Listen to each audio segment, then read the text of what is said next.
inni darbeera ijoolleen biyya arabaa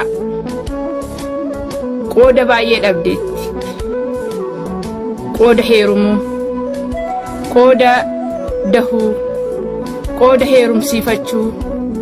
qooda fuusifachuu qooda tamaarsifachuu qooda qaraasifachuu keessa darbineerra kan keenya gubateera chaansiinsa hamma warri dhufaa jiranu warroonni amma dhufaa jiranu anamma warra darbeef boo'an jiru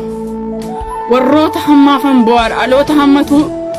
uzriin argiinii fi harman baasiin dhufaniifan boo'aa jira jaroonna mana arabaa keessatti akkan taane ta'aa jiraniin dhufan boo'ar gimmaashni isaanii dallaalaan ulfeessee achas ergaa jira community keessatti yeroo hundumaa na waamu ulfa baasisu eenyurraa ulfoofte kadhadheen nan gaafadhu dallaalaarraa isa nuu ergeerraa eenyurraa ulfoofte irsa madaamiirraa eenyurraa ulfoofte ilma